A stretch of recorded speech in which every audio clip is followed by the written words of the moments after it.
Bom dia, tudo bem? Vamos fazer a nossa agenda de reforma íntima do dia 30 de junho de 2024.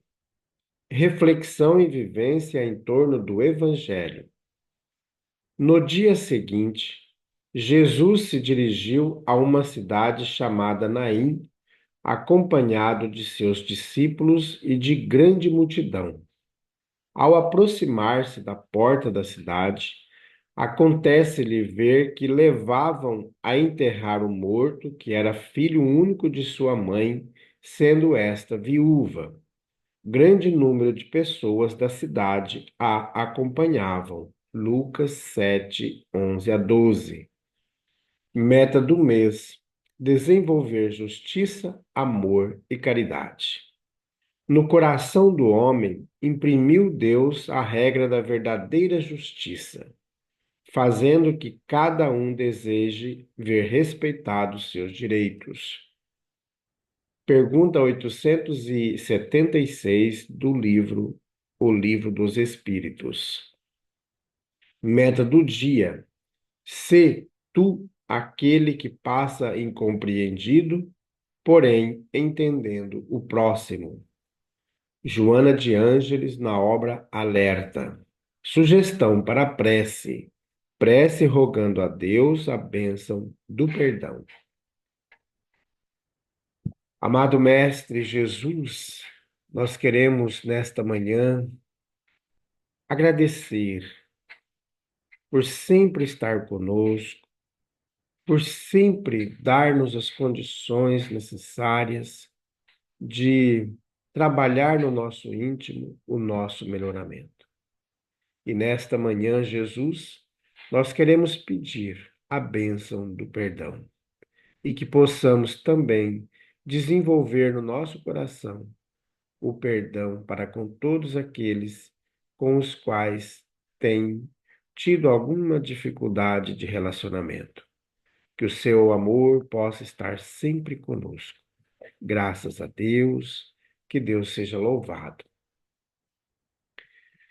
Meus amigos, hoje, domingo, agora no final da tarde, nós teremos o nosso culto do Evangelho no Lar às 6 horas. Então, você é o nosso convidado para participar conosco. É transmitido para o YouTube de nossa Casa Espírita. Queremos fazer um convite para você. Você tem curiosidade sobre o Espiritismo? Você quer trabalhar a sua mediunidade? Você quer estudar um pouquinho mais sobre Deus, sobre Jesus? Quer entender os processos obsessivos? Você já pensou em estudar o Espiritismo? Então venha estudar conosco a partir de agosto. Nós vamos iniciar uma nova turma. Olha, não deixe para o ano que vem, vai demorar. Então comece já, se programe, coloque aí na sua agenda, já deixe essa oportunidade registrada, tá bom? Meus amigos, amanhã, segunda-feira, é o dia da triagem fraterna, é o dia do início do tratamento. Então, se você deseja fazer o tratamento, olha, é uma oportunidade grandiosa que você tem. Então, vai começar segunda-feira, às 8 horas da noite, tá bom? Meus amigos, nós estamos estudando a obra O Evangelho por Emmanuel, comentários ao Evangelho segundo João. Pai, salva-me desta hora, mas para isso vim a esta hora. Evangelho de João, capítulo 12, versículo 27. Crises. A lição de Jesus nesse passo do Evangelho é das mais expressivas. Ia o Mestre provar o abandono dos entes amados, a ingratidão de beneficiários da véspera, a ironia da multidão, o apodo na via pública, o suplício e a cruz, mas sabia que ali se encontrava para isso, consoante os desígnios do Eterno. Pede a proteção do Pai e submete-se na condição do filho fiel. Examina a gravidade da hora em curso, todavia, reconhece a necessidade do testemunho. E todas as vidas na Terra experimentarão os mesmos trâmites na escala infinita das experiências necessárias. Todos os seres e coisas se preparam considerando as crises que virão. É a crise que decide o futuro. A terra aguarda a charrua. O minério será remetido ao cadinho. A árvore sofrerá a poda. O verme será submetido à luz solar. A ave defrontará com a tormenta. A ovelha esperará a tosquia. O homem será conduzido à luta. O cristão conhecerá testemunhos sucessivos. É por isto que vemos no serviço divino do Mestre a crise da cruz, que se fez acompanhar pela bênção eterna da ressurreição. Quando, pois, te encontrares em luta imensa, recorda que o Senhor te conduziu a semelhante posição de sacrifício, considerando a probabilidade de tua exaltação.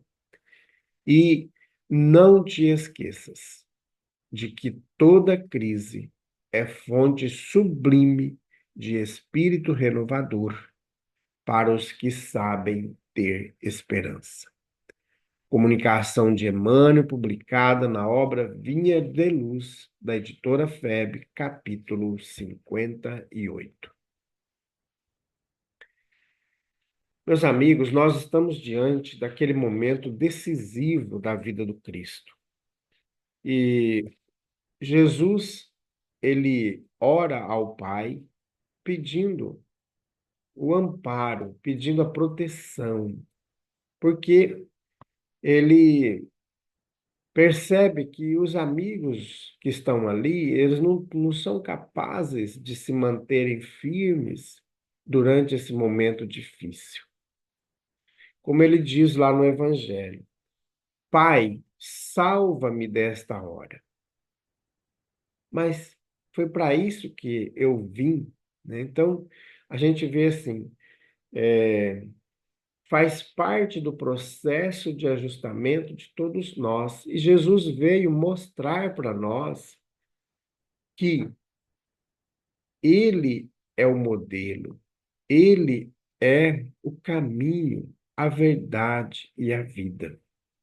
Então, o Evangelho também provoca na gente esses processos de crise.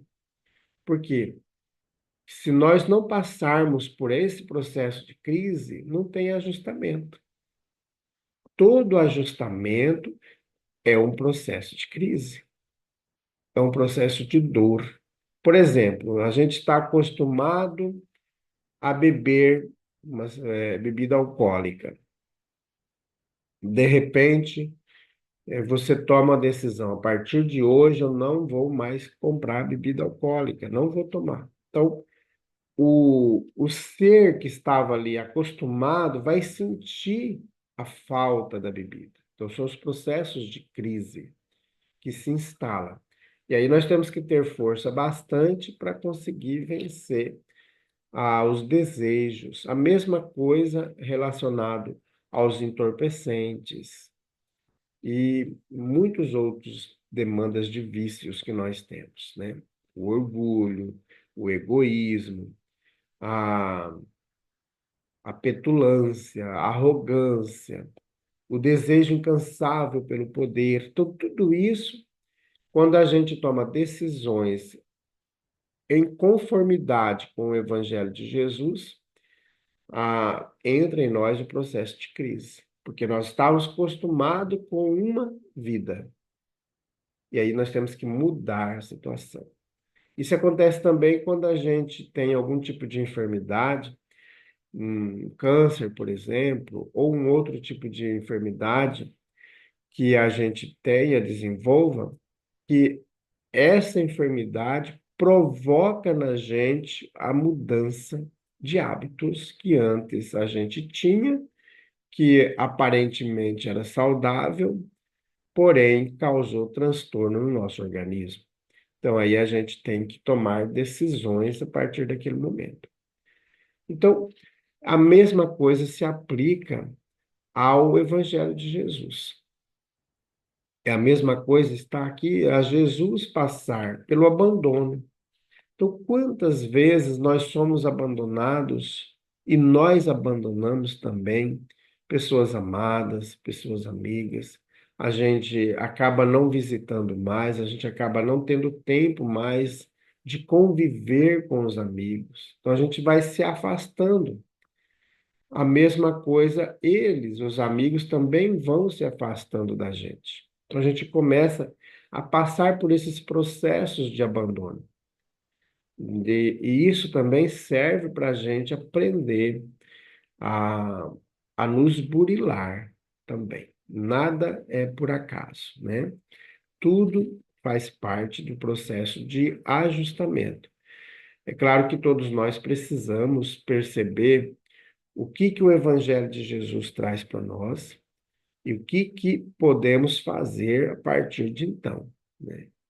Usar o Evangelho do Cristo para massacrar, para exterminar as pessoas, isso é ir contra os ensinos do Cristo, né?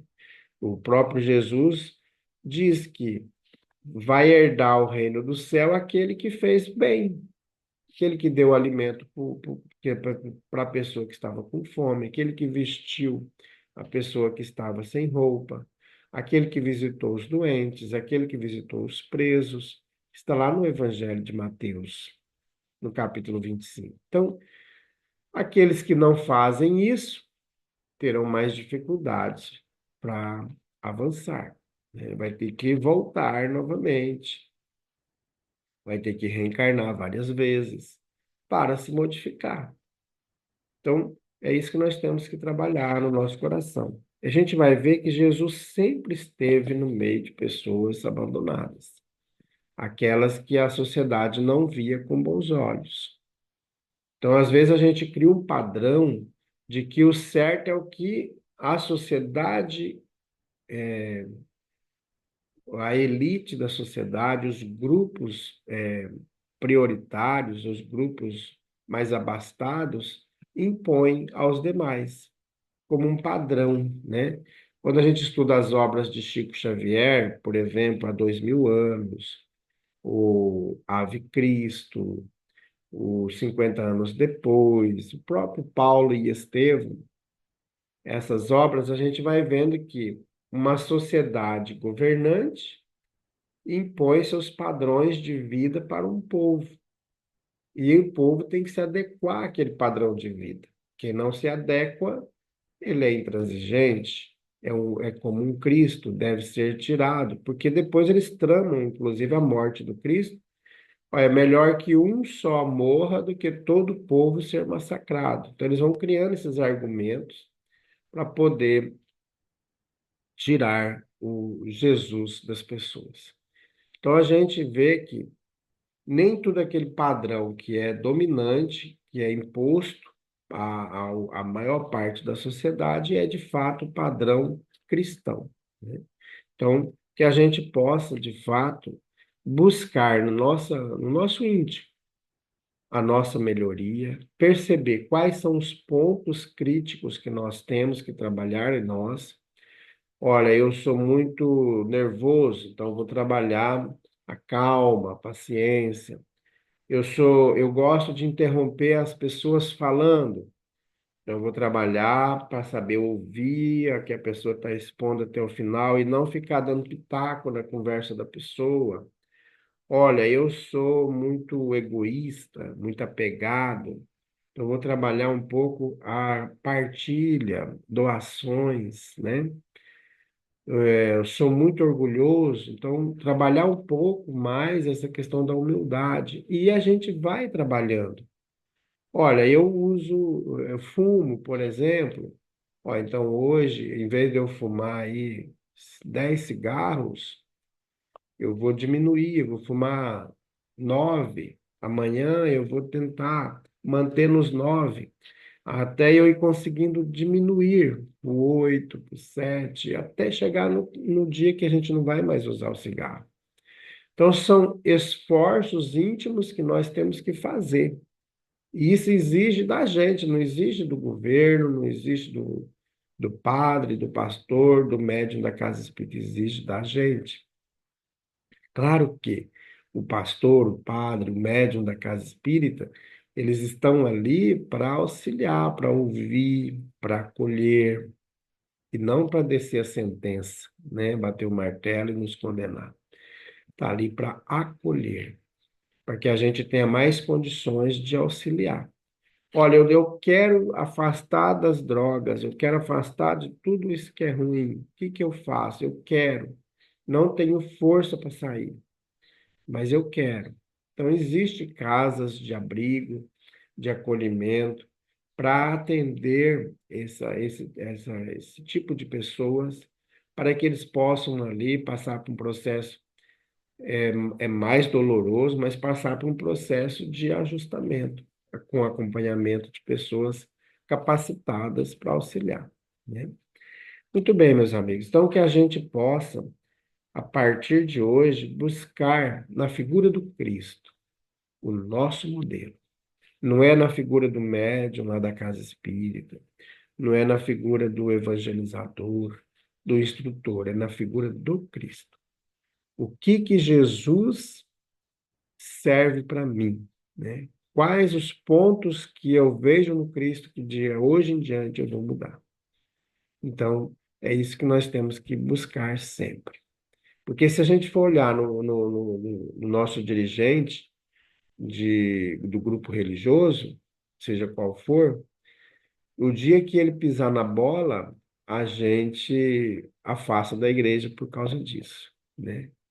Então, porque a gente colocou a fé na pessoa e não foi no Cristo. Por isso que nós temos que buscar sempre em Jesus, porque as pessoas estão em processo de ajustamento também. E uma hora ou outra ela pode dar uma escorregadinha, e isso não pode abalar a nossa fé, porque faz parte do processo de cada um no seu processo evolutivo, tá bom? Então vamos fazer a nossa prece, encerrando esse momento. Graças a Deus. Amado Mestre Jesus, nós queremos colocar em tuas mãos nesse momento a nossa família, nosso pai, nossa mãe, nossos irmãos, nossos sobrinhos, cunhados. Queremos colocar em tuas mãos, Jesus, os nossos parentes, os nossos amigos, os conhecidos, colegas de trabalho, todas aquelas pessoas que participam direta e indiretamente de nossas vidas, incluindo aquelas pessoas que somos simpáticos e aquelas que nós não amamos tanto. Olhe, Jesus, por todos nós, para que possamos vencer as tendências negativas que nós temos instaladas em nós, para manter sempre ligados a Ti. Fica conosco, Jesus. Graças a Deus, que Deus seja louvado. Meus amigos, tenhamos um bom dia. Fiquemos em paz e que Deus nos abençoe a todos.